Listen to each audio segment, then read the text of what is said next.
Soul food topic on tonight is how the nations of the earth will be blessed. Okay, and the Christian church will always taught that the nations will be blessed through Jesus Christ, and that is true. Okay, the scriptures do allude to that, but usually it's left right there. Okay, you know that the nations will be blessed because through Jesus, he'll die on the cross for all men, you know, to believe on him and be heirs and joint heirs with him and inherit the kingdom. That's our Christian understanding of what it means that the nation shall be blessed. But the scriptures say more than just talking about Jesus. Okay, it goes back to the great patriarchs of the Israelites when those promises and those covenants were made with them, okay, even with their wives, and that their seed, okay, shall be bountiful, and through their seed, the nations of the earth shall be blessed. So we're going to go into it a little bit and give a full understanding of what it means to say the nations of the earth will be blessed. Okay, we're going to start with Genesis chapter 12, verses 2 and 3, and deal with Abraham. All of the promises that the Most High God made to Abraham concerning his posterity. Okay, so Genesis chapter 12, verses 2 and 3, and I'll have you read that, Gil.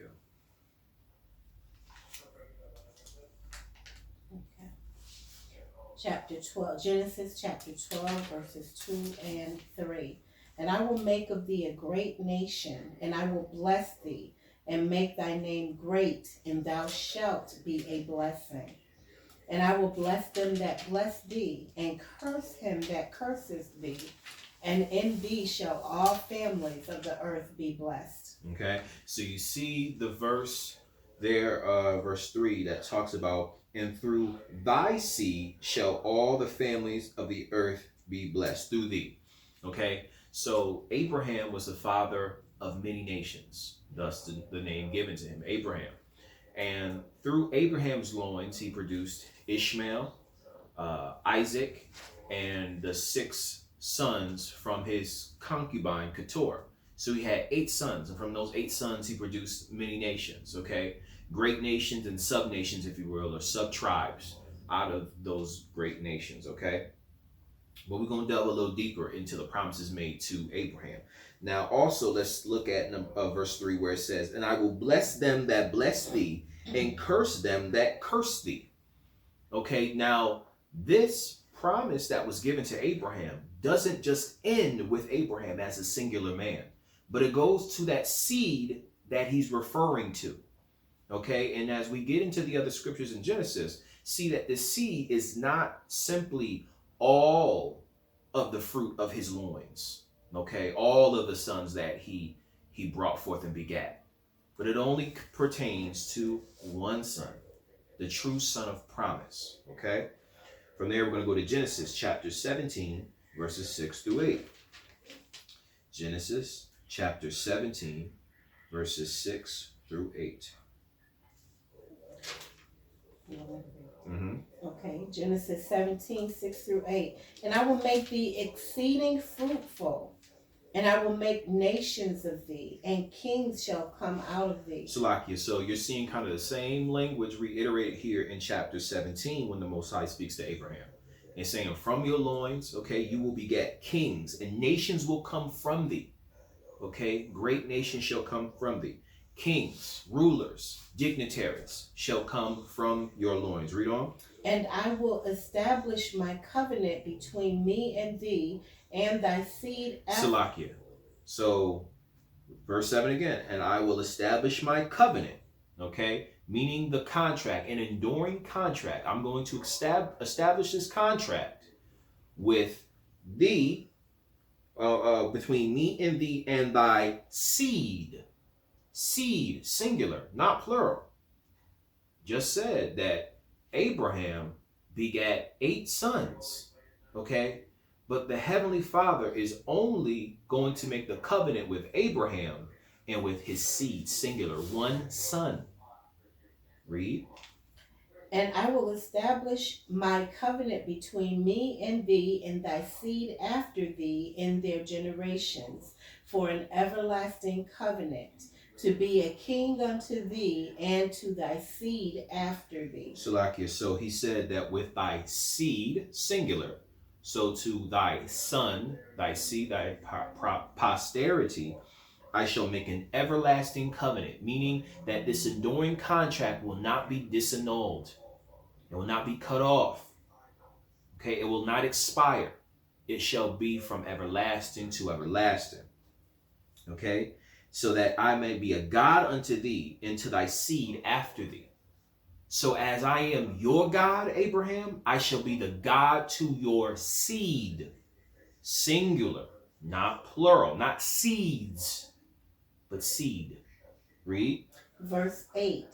And I will give unto thee and to thy seed after thee the land wherein thou art a stranger, all the land of Canaan, for an everlasting possession, and I will be their king. I will be their king, or their God. So verse 8 gives you a major clue as to who this seed, singular, is. Not Ishmael, not the sons of Keturah, but Isaac. Because Isaac and his children, his posterity, especially through Jacob, they were the ones who would occupy and inherit the land of Canaan. That promise was not given to the Ishmaelites. That promise was not given to the sons of Keturah. So that narrows down who this seed, who this son of Abraham is, who would receive this everlasting covenant, that they might be the children of the living God. Right from there, same book, different chapter, Genesis chapter 22. Verses 15 through 18. This is all speaking to Father Abraham. I forgot. I didn't even know you were here.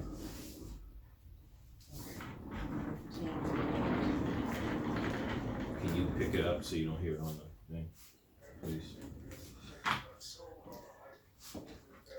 Genesis 22, 15 through 18. And the angel of Yahweh called unto Abraham out of the heaven the second time, and said, By myself have I sworn, saith Yahweh, for because thou hast done this thing and hast not withheld thy son, thine only son. Salakia. So this is the angel of Yahweh speaking on behalf of the Most High God and declaring these things unto Abraham.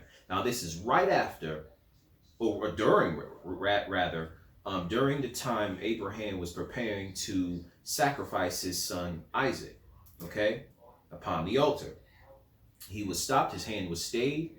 The Most High provided a sacrifice, a ram in the bush, okay? But the covenant, the promise was sealed through Abraham's obedience to the commandment of God, okay? And he declares Isaac as his only son.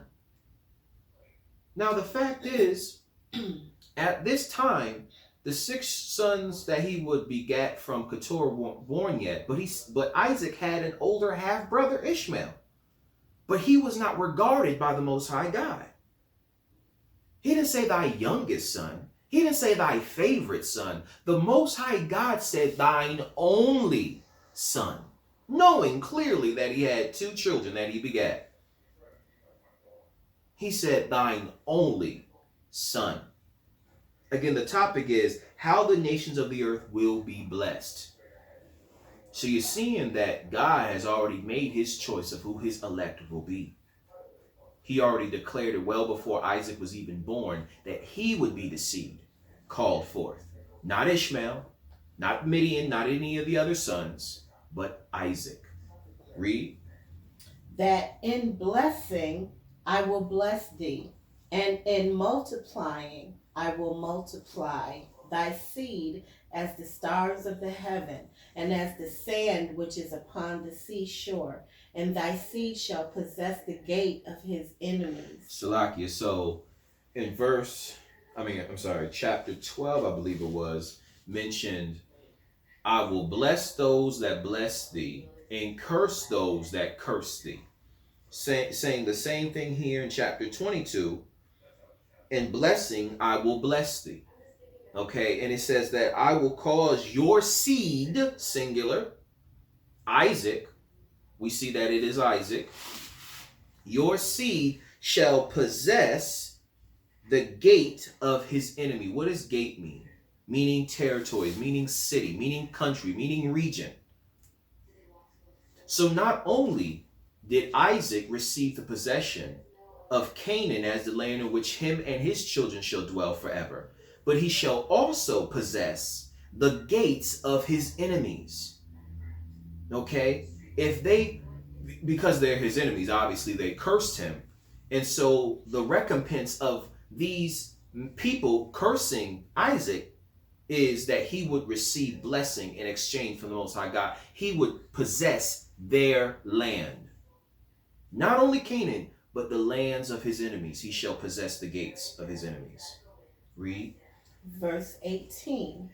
And in thy seed shall all the nations of the earth be blessed, because thou hast obeyed my voice. So in thy seed, singular, all the nations of the earth shall be blessed.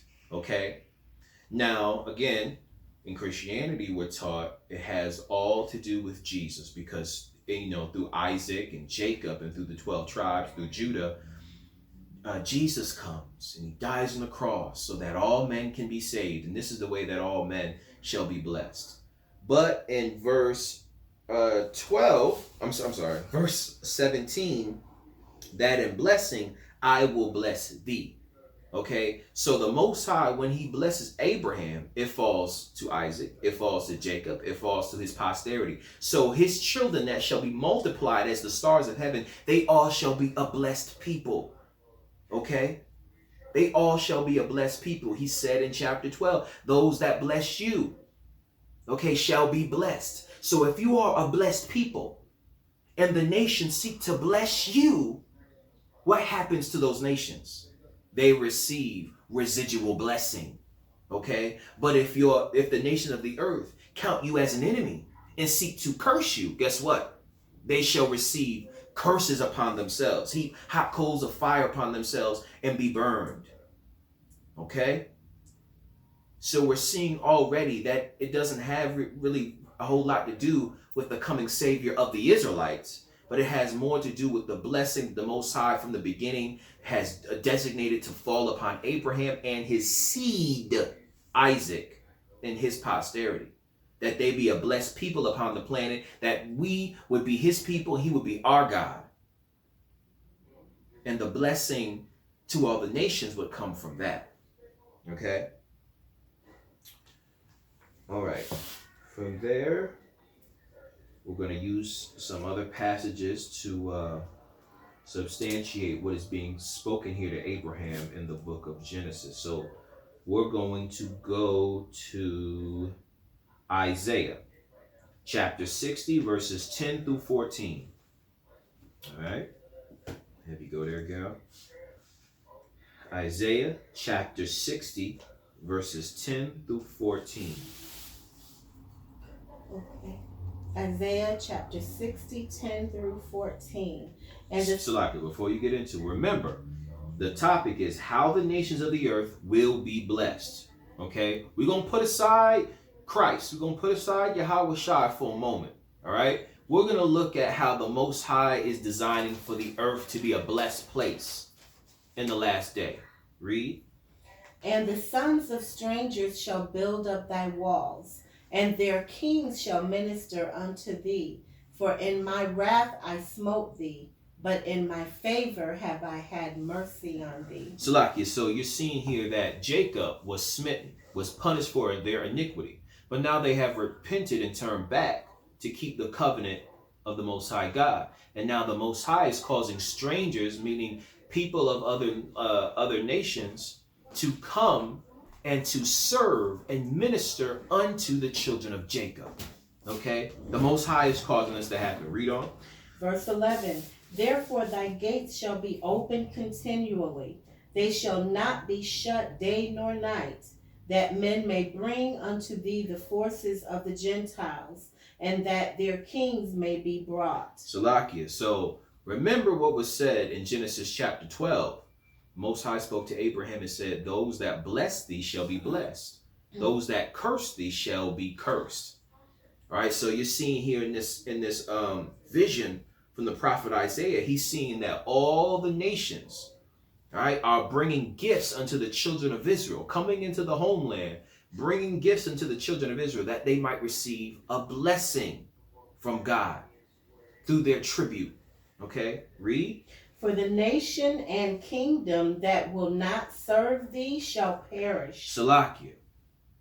The Most High God makes it abundantly clear. This is how the nations of the earth shall be blessed.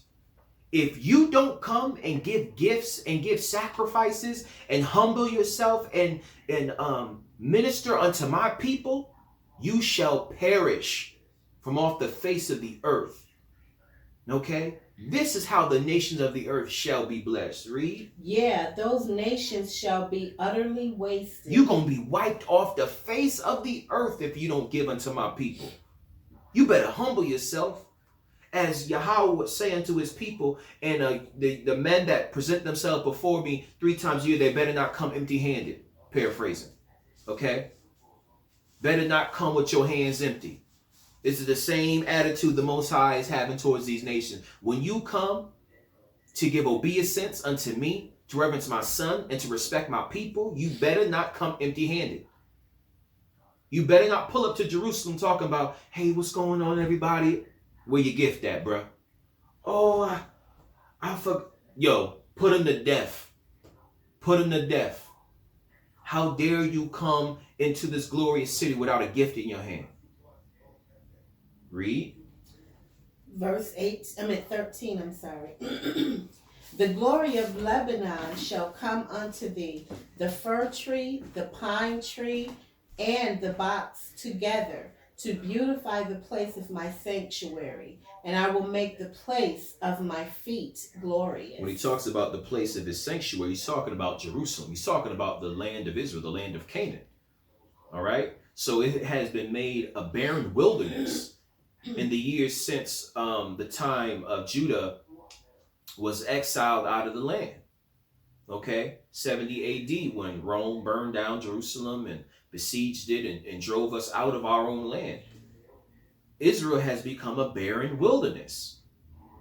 Okay? But the Most High God is saying, I'm going to perform a miracle to where those desolate places, okay, those arid wildernesses, right, those desert lands shall bring forth abundant trees and bushes and, what's the word I'm looking for? Shrubbery, greenery, okay? It's going to bring forth, I want to say agriculture, but that probably ain't the right word. But the Most High is going to cause it to flourish. The land of Israel to flourish with greenery. Go on. Verse 14. The sons also of them that afflicted thee shall come bending unto thee. Salakia, so you're seeing here, right? It said in Genesis that you shall possess the gates of thine enemy. Okay? So now you're seeing the fulfillment of this. All right? Because the sons of the strangers are going to come. Those that afflicted you, those that counted you as their enemies and cursed you, now they're being recompensed for their evil deeds. Now they're having to come and bow themselves. And as the verse said above it, if you don't, you're going to perish. You're going to be utterly wasted. You really don't got no choice. If you desire to live, you're going to bow yourself and serve my people. You really don't have no other choice. Read. And all they that despise thee shall bow themselves down at the soles of thy feet, and they shall call thee the city of Yahweh, the Zion of the Holy One of Israel. So you see, they're not calling the city. They're calling the people of God the city. Okay? So the children of Israel are the Zion, are the Jerusalem, are the city. Okay? We are the temple of God. We are his elect. And those that afflicted us will be forced to bow. Those that despise you shall be forced to bow and acknowledge you as the elect children of God. Okay? We'll move to the next chapter, Isaiah 61, verses 5 through 9 and 11. Okay. Isaiah 61, 5 through 9 and verse 11. And strangers shall stand and feed your flocks, And the sons of the alien shall be your plowmen and your vine dressers. So we're picking up in the next chapter where Isaiah left off last chapter. So you're seeing that the strangers are having to build up the waste places, right? You got the despisers, and how is it worded here? Those that afflicted you and those that despise thee, they're bowing down. They're having to give gifts continually. Okay, now you're seeing later on in the week. You know, you're seeing next month, these are the tasks that the heathen, the nations of the earth are having to do in Israel. Okay, read. But ye shall be named the priests of Yahweh. Men shall call you the ministers of our King. Ye shall eat the riches of the Gentiles, and in their glory shall ye boast yourselves. So we're going to be able to boast in the glory of the Gentiles, meaning all their riches, all the things that they withheld from us and forced us to remain impoverished and in poverty, we're going to have and be able to boast on them. We will be priests and ministers of God, doing the royal work, doing the priestly holy work. They're going to be common field hands, all right, plowing the fields and vine dressers and stuff like that. They're going to be the ones toiling in the hot sun. They're going to be the ones working the grounds. They're going to be ones plucking up weeds. They're going to be the ones reaping the harvests. That's your job. We're holy. We're going to be wearing the diadem. We're going to be decked in royal garments, being ministers and priests unto God, being able to eat wonderful food, being able to adorn ourselves with magnificent jewelry. Okay, that hope diamond, yeah, we're going to be able to rock that around the neck. Mm-hmm. You know what I'm saying? All these beautiful jewels, okay, that the nations have hid in their treasuries is going to be brought out and brought into the city of Zion, that it might be a treasure to the children of Israel. Okay, read. Verse 7. For your shame ye shall have double. You shall have double for your shame. Read. And for confusion they shall rejoice in their portion. Therefore in their land they shall possess the double. Everlasting joy shall be unto them. So for all the pain that we faced, for all the tears that we cried, for all the slain of our men and women, for all the children that were aborted, for all the whips on our back, for all the bullets, for all the stab wounds, for all the trauma, okay, for all the atrocities that were multiplied against the children of Israel. If you were to add all that up, all the pain and the hurt, if you add it all up, yes, I know it's great, but the Most High said you're going to receive double. So you take that amount of all the pain that you've endured, multiply that by 2, and that's what you're going to receive from the nations. Okay, you're going to extract your pain out of their wealth. Okay, read. Verse 8. For I, Yahweh, love judgment. I hate robbery for burnt offering, and I will direct their work in truth, and I will make an everlasting covenant with them. Meaning the children of Israel. So we going to get right. We're not going to be corrupt. We're not going to be doing stuff off and wicked. You're going to be walking upright, keeping the commandments and righteousness. And he's going to reestablish that everlasting covenant. This covenant was made with Abraham and with his seed after him. And so when the time comes when we repent as a people and he restores us as a nation, he shall reestablish that everlasting covenant. We were predestined before the foundation of the earth. Esther said that the world was made for our sake. So the Most High always had this in mind. Now he's being able to formally reintroduce himself to us and reestablish that everlasting covenant. Okay, read on. Verse 9. And their seed shall be known among the Gentiles, and their offspring among the people. All that see them shall acknowledge them, that they are the seed which Yahweh hath blessed. So all the nations of the earth are going to see that Israel is the seed in which Yahweh hath blessed. So right here in Isaiah, that absolutely confirms what is spoken about to Abraham in chapters 12, 17, and 22. Of thy seed, singular. Verse 8 again. Was it 8 or 9? 9. Them shall acknowledge them that they are the seed which Yahweh hath blessed. This is the seed, not Ishmael, not the 6 sons of Keturah, not anybody else, not the Japhites, not the Hamites, but through Isaac, through Jacob and his 12 sons. That seed of Abraham. They shall be blessed. Okay? And you will, in the nation that serves the children of Israel, they shall receive the residual blessing. Right? Even did not the heathen woman say, yo, can't the dog get the crumb off the table? Thou hast answered well. And that's how the nations will be. They're going to get the scraps off the table of the holy. Okay? They're not going to be able to sit down and be equal to us. The servant doesn't sit down with his master at the table and be counted equal. Okay, the servant eats by himself and the master eats with his companions. His noble companions, those who are of high esteem, not the servant. But when the master increases, think about it like this, the parable, if you want to look at it this way. Joseph was a slave, right? But the favor of God was on Joseph so strong so that when he entered into Potiphar's house and everything he put his hands to do, right, he blessed and it became blessed, and Potiphar's house was increased with riches. And Potiphar recognized that Joseph was a handsome man. He was an intelligent, wise, and cunning man. He was an upright and holy man. And he saw no problem. He counted it not a foolish thing to set Joseph in charge of all of his estate, all of his affairs. The scripture says that Potiphar gave it all to Joseph, so much so he didn't know what was going on.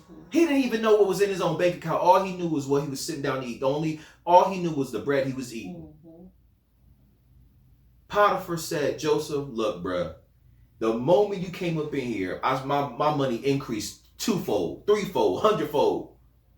Bro, you can run it. Do what you want. I see that you're intelligent. I can see you're a bright young man. Do what you think is right. Okay, master, I'll do what, as the Most High leads me, I'll do it. And he did it. And he caused Potiphar's house to increase. So the same way, when the master, the children of Israel, when our estate is magnified and glorified by our Father, the servants receive that. Okay? If the master is, if he looking crazy out here and he ain't got no money, then the slaves are going to be even worse off. If the master can't pay his bills, then the slaves is really looking bad.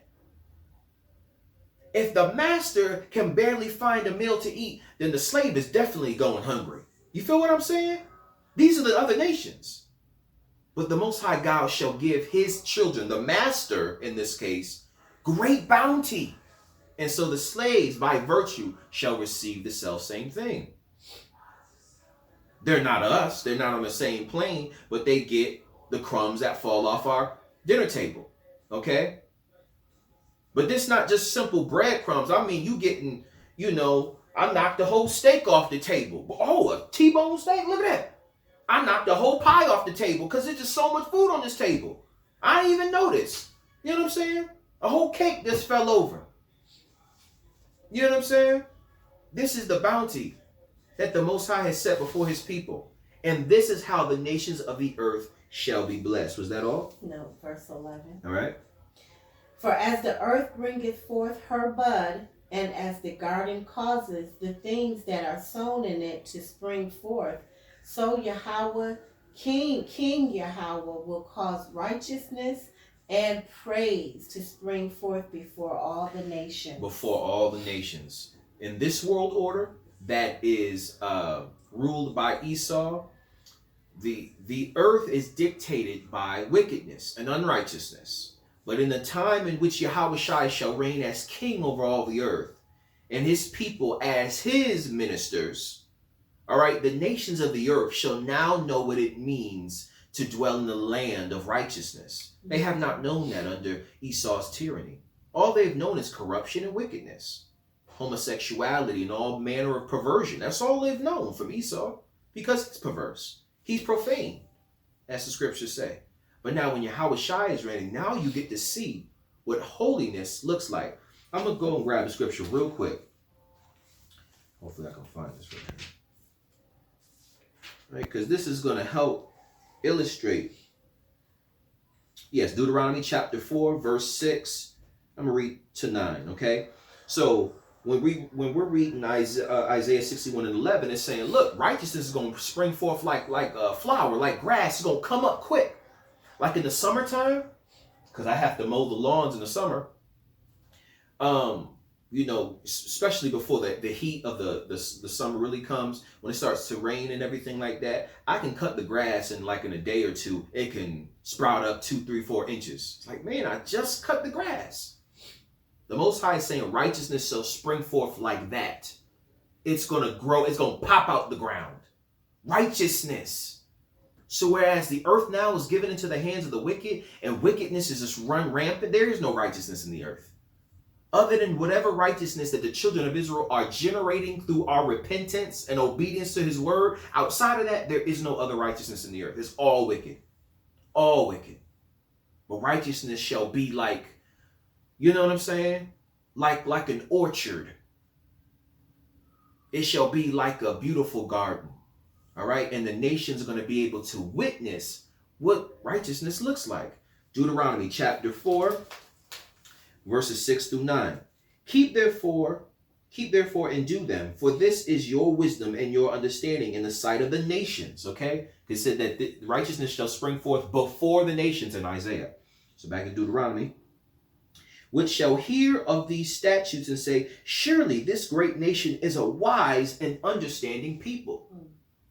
Okay? So when they're seeing our conduct in a great day, and seeing the manifold holiness of Yahawashi and of his people, they're going to utter these words. Yo, this is a wise and understanding people. Dang. They got it together. They truly are the children of God, for real, for real. Verse 7. For what nation is there so great, who hath God so nigh unto them, as Yahweh our God in all things that we call upon him for? So what other nation has the creator of heaven and earth right there to hear us? Like a baby in a crib crying out to the parent, and they're right there. You know, pick us up in his arms and, you know, rock us back to sleep and feed us and nurse us. The nations don't get that. They're the dogs on the outside looking in through the nursery window.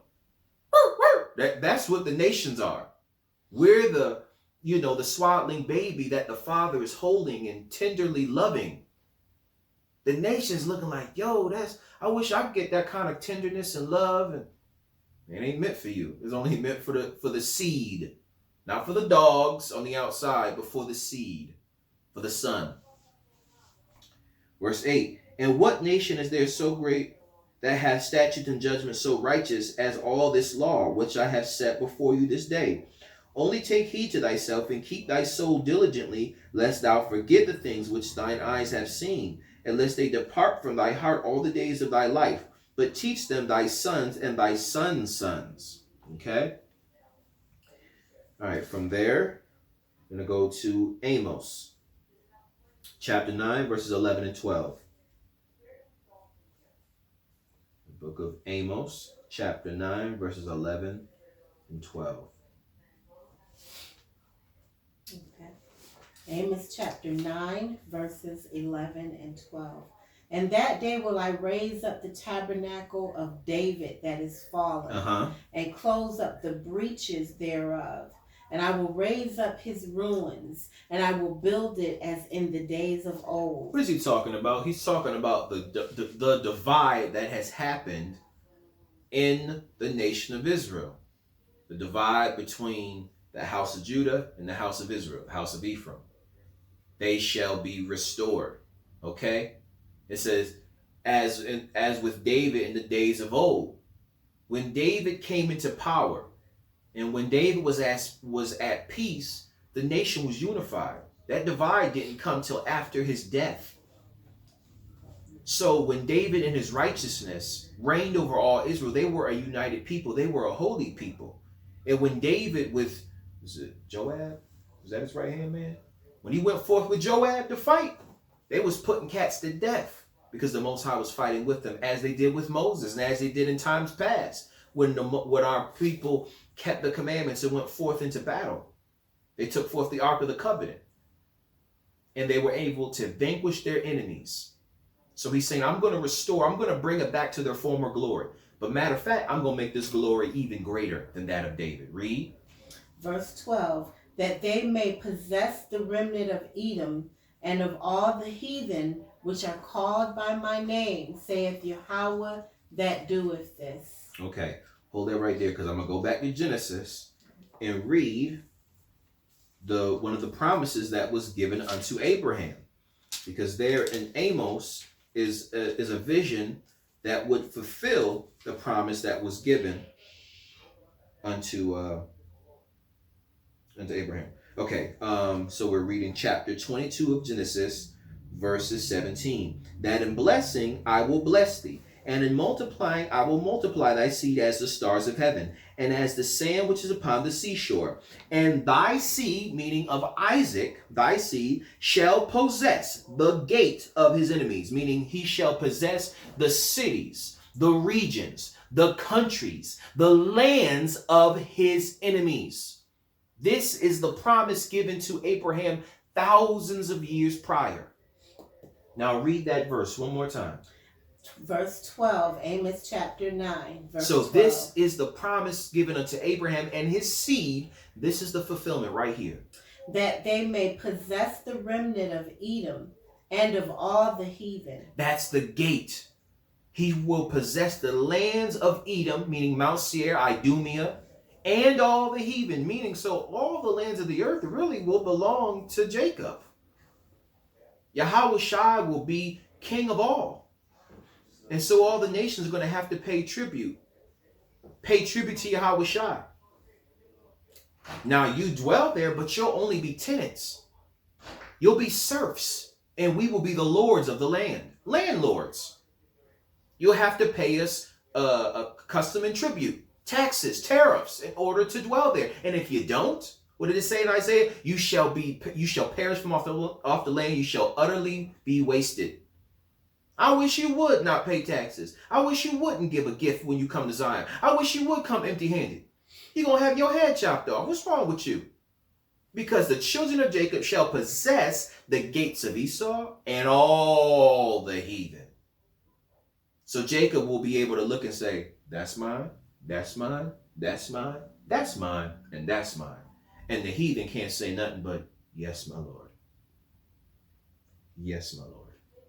And bow themselves. He said, I shall cause them to bow down their heads to your feet and say, yes, my Lord. Yes, my liege. Is there anything you would have me to do? Go bring that right over here so I can enjoy it. Is that what you? Yes, didn't I just say, hurry up, go get it. All right, read. Which are called by my name, saith Yahweh that doeth this. Okay, so we are the people called by his name. We shall be able to possess Edom and all the heathen. Okay, from there, we're going to go to Galatians chapter 3, verses 16 and 29.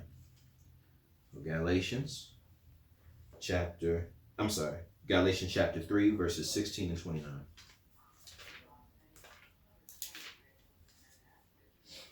Okay, Galatians chapter 3, verse 16.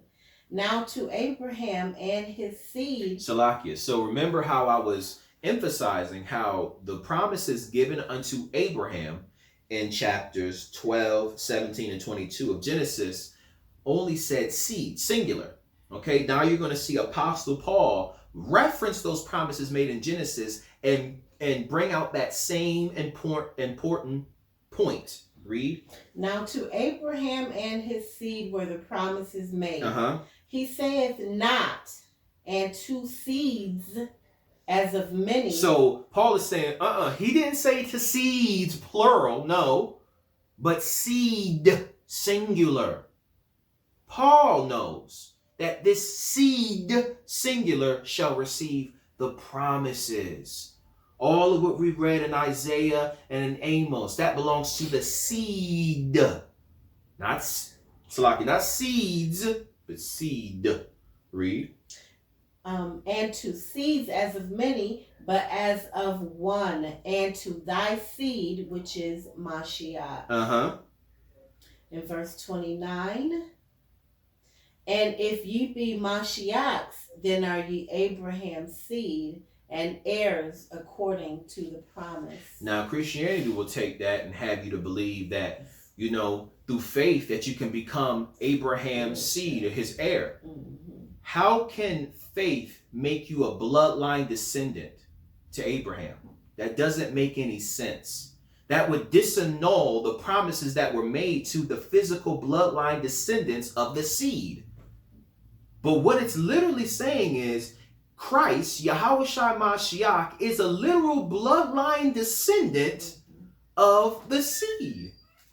So if you're of Mashiach, that means you're his kindred, you're his brother, and you're of the bloodline. How you going? You can't be a part of my family by faith. That doesn't make any sense. See, it's spiritually Israel. That's folly. That's folly. I've heard, I believe it might have been IUIC, make the parable. Look, if a father, you know, was getting ready to die, he had a will, right? And it belonged to his children. If the children were present to receive and some outsider came into the meeting and said, yo, I want to get something, they wouldn't be eligible to get it because they are not of that father. He didn't beget you. You don't belong to this family. You can't get nothing in this will. So let's read 29 again. And if ye be Christ, if ye be Mashiach, then are ye Abraham's seed and heirs according to the promise. According to the promise. And the promise spoke of bloodline to your seed and to your seed. It's a physical thing, not some faith spiritual thing. How you going to believe your way into Abraham's bloodline? That don't make no sense. That's the folly of Christianity. Okay? Last scripture. We're going to go to Romans chapter 9, verses 4 through 10.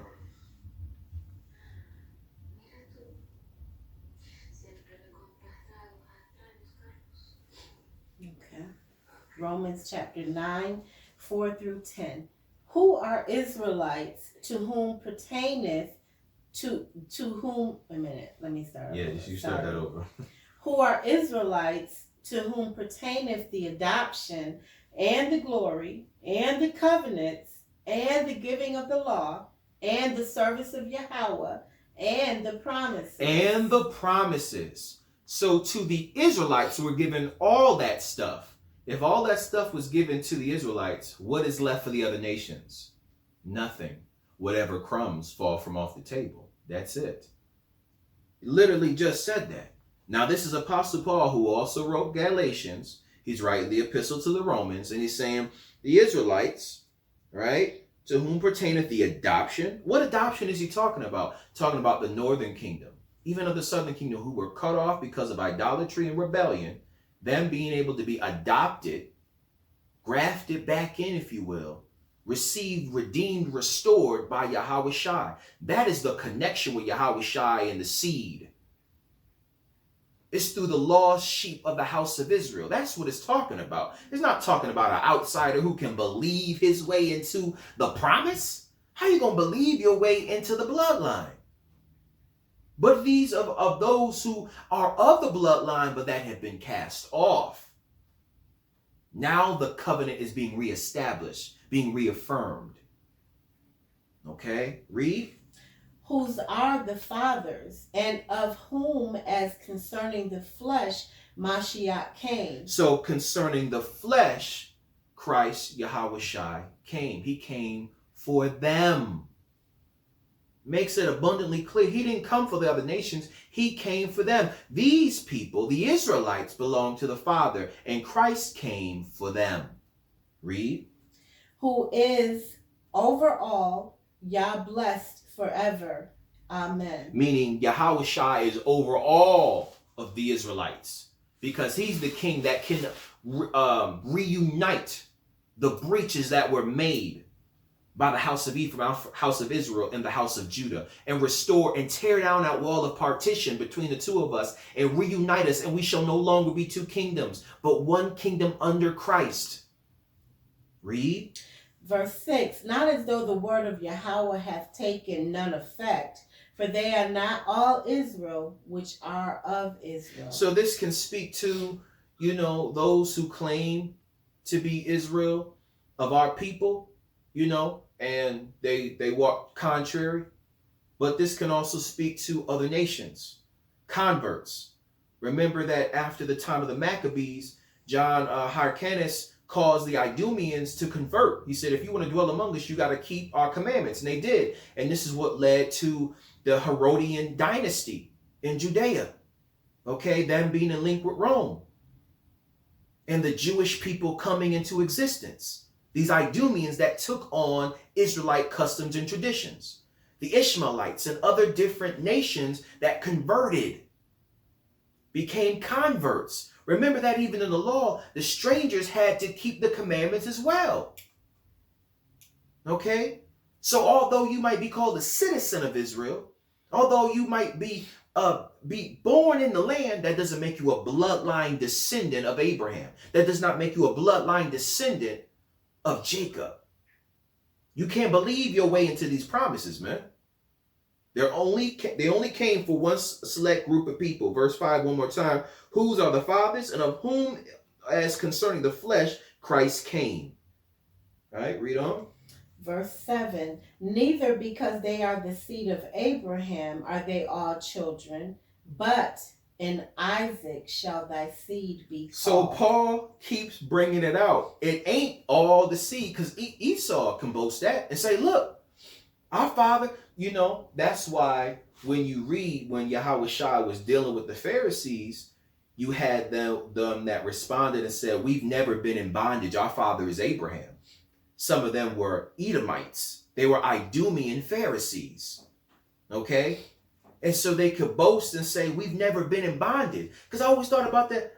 How can they say they're never in bondage? You've been in Egypt. You've been in tons of captivity. What are you talking about? But if you're Edomites, you can't say you've been in a major captivity. You can't boast that. But you can say you go back to Abraham, but you can't say you go back to Jacob. You can say you go back to Isaac, but you can't go back to Jacob. You are not the child in which received the promise, but rather you were the child that was rejected in the womb. Mm-hmm. The Most High said, I'm not dealing with you, but I've chosen your younger brother. He is whom I will call forth as my people, and I will be his God, and he shall be my seed. Read verse 7 one more time, because, in Christianity, we just gloss right over this stuff, and we're looking at this belief system. Belief, belief, belief, belief, belief. That's just disannuls prophecy and all that, and the promises of covenant that have not yet been brought into fruition. We just do away with that and just believe.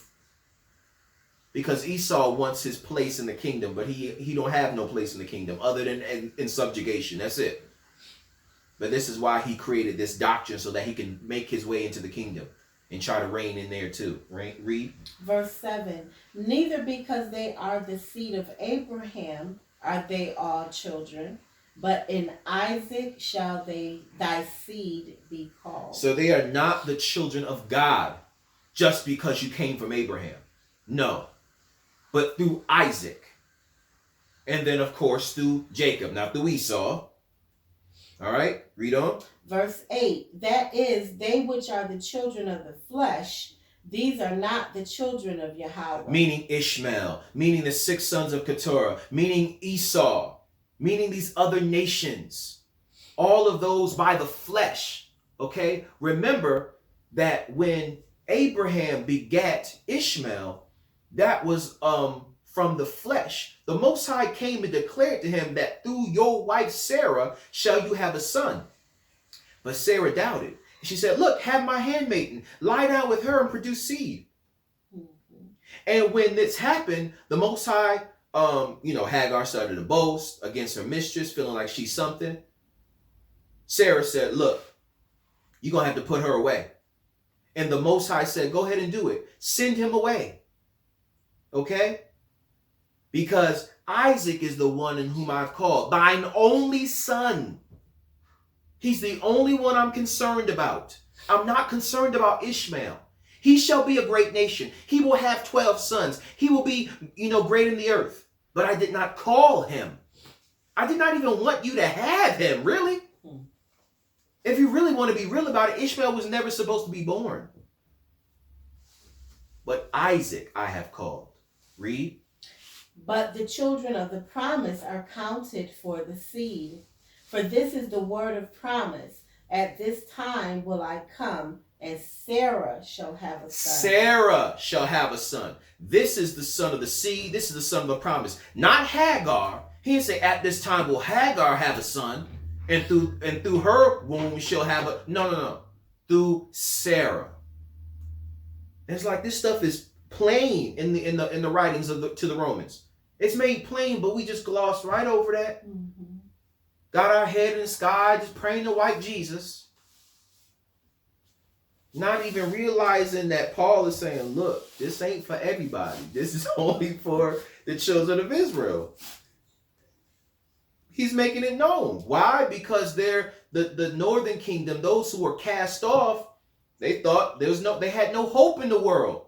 Paul is reassuring them, yes, you have hope in Yahawashi. Through faith, you can be restored by the bloodline according to the flesh. But not those who have no connection to these promises. Our fathers, as it says in Corinthians, where is it at? Real quick.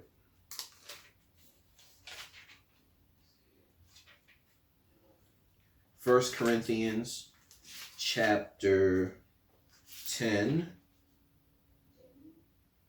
verse 1. Moreover, brethren, I would not that ye should be ignorant.